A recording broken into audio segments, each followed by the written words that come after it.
This is a short instructional video on the latest technology we have to help James communicate with people while he's in the hospital.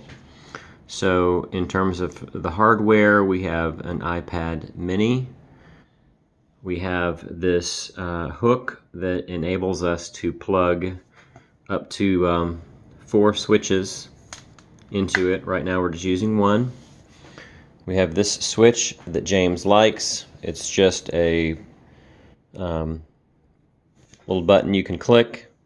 James holds it in his hand, and we'll get to that next. But for now, I just want to show people how this works. So in the iPad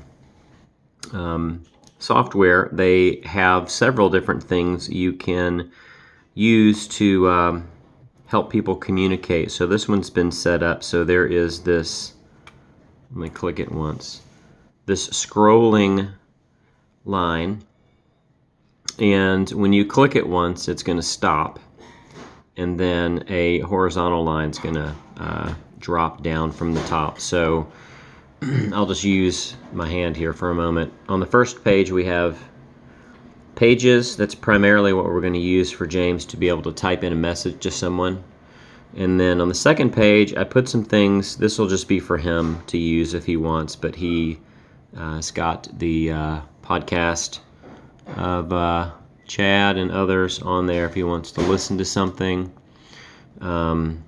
His Audible account, some other things. The Bible is on there, iBooks. This is actually James' email for him.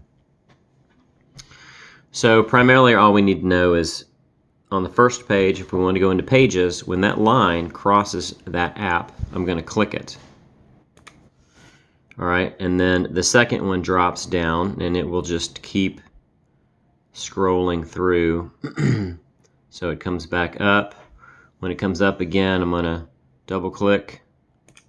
All right, and that opened up the app. So here we are, and it's just a blank page. And if you click anywhere, I'm just going to wait until it's kind of a white spot, right? It's going to bring up the keyboard just like if you touched it with your finger.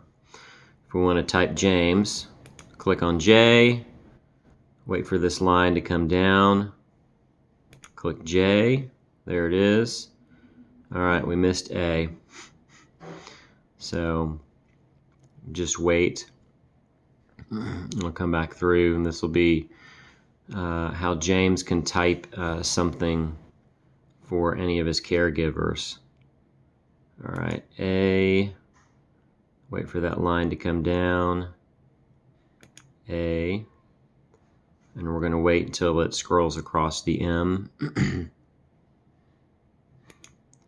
And this is just so everybody's kind of on the same page for what's working for him right now. And we could also, you can see where it's giving you the suggested words. So James can select one of those. All right. And I know there's several people working on different types of switches. So we may get a Bluetooth for him or something that's easier for him to use, but so far this seems to be working in terms of how he can communicate. Okay, so James can use this to type in any messages he wants. So far we've just talked about the one click. If you click the button 3 times, it's going to give you a menu. All right, so 1, 2, 3. You have to click fairly quickly. It's going to scroll through these different options a couple of times, and then it's going to go away. And you click it again. 1, 2, 3. All right, so it's going top, bottom. We're going to stop on the top one, and it's going to scroll through, and we want to go to the home button. So when it comes back around, click on home. There you go, back to pages again. So let's do 1, 2, 3. It's going to toggle those top 2 rows. If you go to the bottom one, there's different things he can use there. Settings, spotlight search. I don't know, we're not going to use that. I'm going to let it go back up to gestures. So let's say James wants to flick over to this page. All right, how does he do that?